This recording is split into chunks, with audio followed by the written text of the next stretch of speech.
नमस्कार, मैं हूं आपके साथ खुशबू सिंह और आप देख रहे हैं युग चरण। चलिए शुरुआत करते हैं बुलेटिन की। केंद्रीय गृह मंत्री अमित शाह शनिवार को गंगापुर में किसान सम्मेलन में पहुंचे। इस दौरान कुछ लोगों ने ईआरसीपी को लेकर केंद्र सरकार के खिलाफ नारेबाजी की। इस पर शाह ने नारेबाजी कर रहे लोगों के माध्यम से सीएम अशोक गहलोत पर निशाना साधा।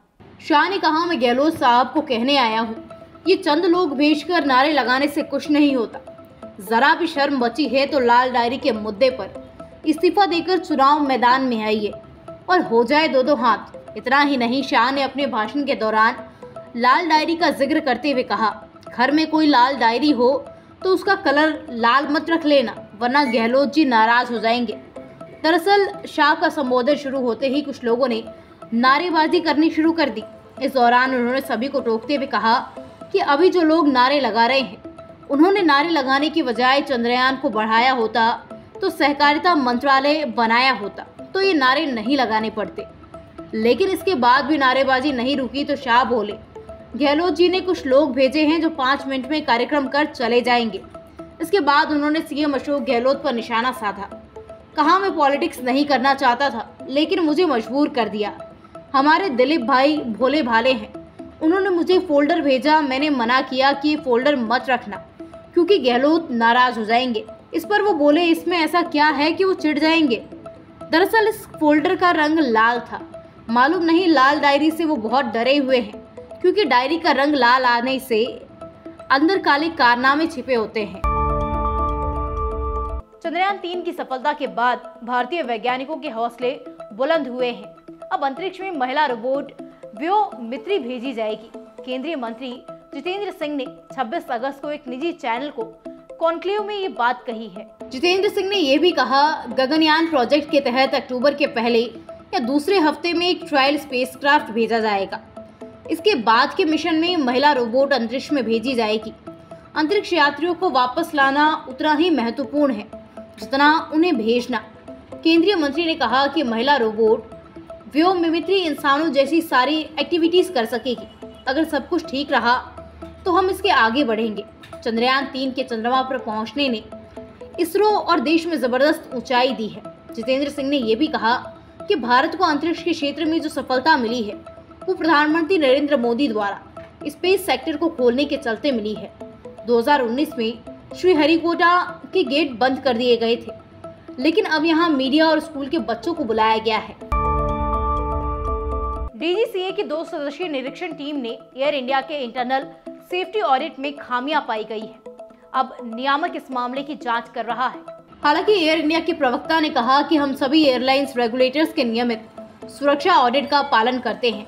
डीजीसीए को सौंपी गई निरीक्षण रिपोर्ट के अनुसार एयरलाइन को ऑपरेशन के कई क्षेत्र जैसे कैबिन, सर्विलांस, कार्गो, रैंप और लोड की नियमित सिक्योरिटी स्पॉट जाँच करनी थी। टीम ने 13 सेफ्टी पॉइंट की रैंडम जांच की, जिसमें पाया कि एयरलाइन ने सभी 13 मामलों में झूठी रिपोर्ट तैयार की। जब टीम ने CCTV footage, recording, audit statement, shift register सहित अन्य डॉक्यूमेंट को वेरीफाई किया तो रिपोर्ट फर्जी होने के बारे में पता चला। डीजीसीए की निरीक्षण टीम ने बताया कि एयरलाइन की फर्जी रिपोर्ट में फ्लाइंग सेफ्टी चीफ के हस्ताक्षर नहीं थे। रिपोर्ट में क्वालिटी मैनेजमेंट सिस्टम विभाग के एक अकाउंटिंग ऑडिटर के हस्ताक्षर थे। इसमें अकाउंटिंग ऑडिटर के नहीं बल्कि फ्लाइट सेफ्टी चीफ के हस्ताक्षर होने चाहिए थे। वहीं रिपोर्ट को टीम के द्वारा मांगे जाने के बाद गलत तरीके से तैयार किया गया। ब्रिक्स में शामिल होने वाले नए देशों में पाकिस्तान का नाम न होने के बाद पड़ोसी मुल्क ने कहा कि उन्होंने कभी ब्रिक्स में शामिल होने के लिए औपचारिकता तौर पर अप्लाई ही नहीं किया। पाकिस्तान के विदेश मंत्रालय की प्रवक्ता मुमताज जहरा बलोच ने कहा, जोहान्सबर्ग में हुए ब्रिक्स समिट पर हमारी नजर थी। इसमें नए बदलावों को स्टडी करने के बाद इस संगठन के साथ अपने भविष्य को लेकर फैसला करेंगे।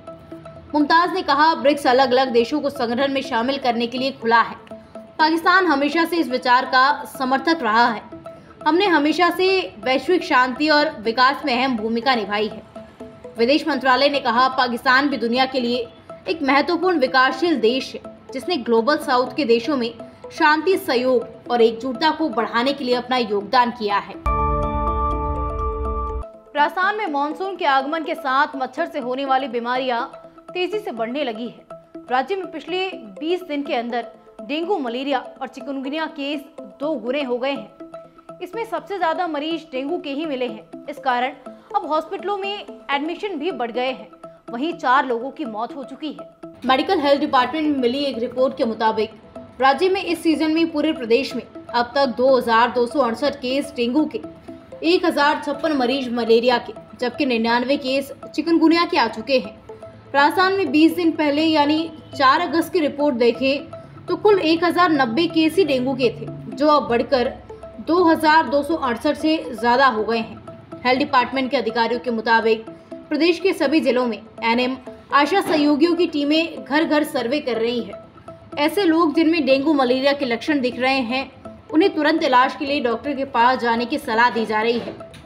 एसएमएस हॉस्पिटल के डॉक्टरों के मुताबिक इन दिनों अगर किसी व्यक्ति को तेज बुखार, सरदर्द, चेहरे या शरीर पर लाली आना जैसे लक्षण दिखाई दे तो उन्हें तुरंत डॉक्टरों को दिखाना चाहिए, ताकि डेंगू प्रोफाइल, आईजीएम और आईजीजी की जांच करके पता चल सके कि उसे डेंगू है या नहीं।